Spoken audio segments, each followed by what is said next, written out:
Hello everyone, स्वागत है आपका पॉलिटी के एक न्यू वीडियो में। जैसा कि आप सभी देख पा रहे होंगे, आज के वीडियो में हम बात करने जा रहे हैं महाधिवक्ता की, जिसे आप एडवोकेट जनरल के रूप में भी जानते हैं।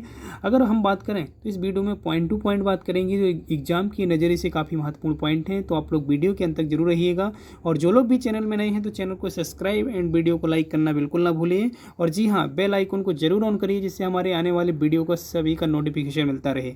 चलिए तो पॉइंट टू पॉइंट बात कर लेते हैं। देखिए, सबसे पहले अगर हम पहले पॉइंट की बात करें, जो फर्स्ट पॉइंट आप देख पा रहे हैं काफ़ी महत्वपूर्ण है। देखिए, जिस प्रकार से देश में महान्यायवादी होता है, यानी सेंट्रल गवर्नमेंट में अगर बात करें, जो देश में महान्यायवादी होता है उसी प्रकार से काम करता है प्रत्येक राज्य में राज्य का महाधिवक्ता। विशेष रूप से याद रखिएगा, एक संवैधानिक पद है और राज्य का सर्वोच्च विधि अधिकारी बोला जाता है। तो आर्टिकल की अगर हम वहीं बात करें तो 165 के तहत इसकी नियुक्ति की जाती है राज्य के महाधिवक्ता की। विशेष रूप से पॉइंट याद रखना है। नेक्स्ट पॉइंट की अगर हम बात करें वहीं, तो राज्य का सर्वोच्च विधि अधिकारी होता है, विशेष रूप से याद रखिएगा। नेक्स्ट पॉइंटों की अगर हम बात करें तो यहाँ पर नियुक्ति से संबंधित कुछ प्रावधान है। देखिए यहाँ पर तो नियुक्ति जो होती है, विशेष रूप से याद रखिएगा, जो इसकी नियुक्ति की जाती है महाधिवक्ता की, वो राज्यपाल के द्वारा की जाती है।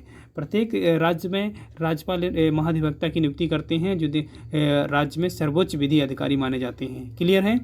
चलिए, इसके अलावा हम बात करें यहाँ पर योग्यता की, तो योग्यता देखिएगा यहाँ पर कि बनने के लिए क्या योग्यताएँ होती हैं। देखिए, यानी राज्यपाल किसको नियुक्त कर सकता है और क्या क्या पर्टिकुलर योग्यताएं होनी चाहिए, तो विशेष रूप से याद रखिए। देखिए, भारत का नागरिक होना कंपलसरी है, याद रखिएगा। और इसके अलावा 10 वर्ष हाई कोर्ट का जज रहा हो, यानी न्यायाधीश के रूप में 10 वर्ष के रूप में काम किया हो, याद रखिएगा, और वो भी हाई कोर्ट में। क्लियर है। इसके अलावा हम बात करें तो तीसरा जो एक कंटिन्यू पॉइंट है, जो योग्यता में 10 वर्ष वकालत का अनुभव हो, यानी तो सेम कंडीशन है। 10 वर्ष इसमें से होना चाहिए आपका हाई कोर्ट का जज, न्यायाधीश के रूप में काम होना चाहिए, काम किया कोई व्यक्ति भी बन सकता है। और इसके अलावा 10 वर्ष वकालत का भी अनुभव होना चाहिए, जो दोनों के दोनों जो होना चाहिए पद, ये आप विशेष रूप से याद रखिए हाई कोर्ट में होना चाहिए।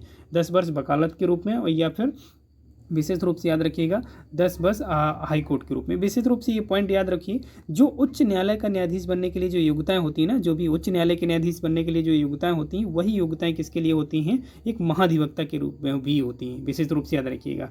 चलिए, वहीं अगर हम बात करें तो यहाँ पर कार्यकाल की अगर बात करें तो पॉइंट टू पॉइंट याद रखिएगा। यहाँ पर अगर कार्यकाल की हम बात करें तो इसका कार्यकाल कोई फिक्स नहीं होता है, ये राज्यपाल के प्रसाद पर्यंत कार्य करता है। प्रसाद पर्यंत का मतलब यूँ समझिए इच्छानुसार। राज्यपाल जब चाहे तब इसको पद से हटा सकते हैं, विशेष रूप से याद रखिएगा।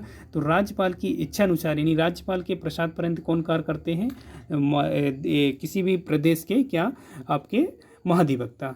क्लियर है। और इसके अलावा त्यागपत्र कैसे ले सकते हैं, तो याद रखिए नियुक्ति कौन करता है, राज्यपाल करते हैं, और त्यागपत्र भी किसको सौंपेंगी, राज्यपाल को ही सौंपेंगी।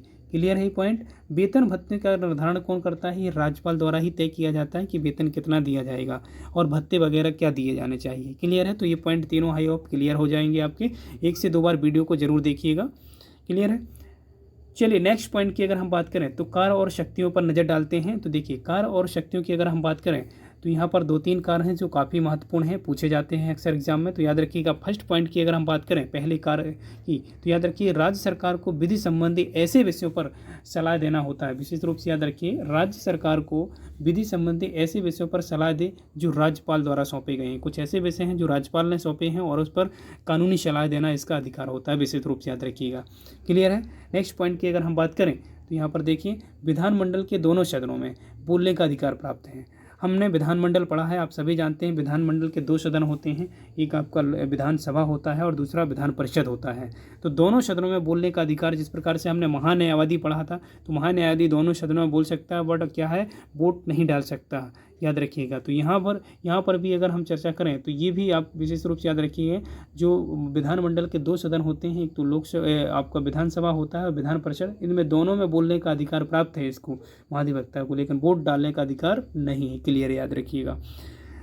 नेक्स्ट पॉइंट की अगर हम बात करें वहीं, तो देखिए लास्ट पॉइंट है इस वीडियो का, देखिएगा, महाधिवक्ता को राज्य के किसी भी न्यायालय में सुनवाई करने का भी अधिकार प्राप्त है। विशेष रूप से ये पॉइंट जरूर याद रखिए आप लोग कि महाधिवक्ता राज्य के किसी भी न्यायालय में सुनवाई कर सकता है। विशेष रूप से याद रखिएगा।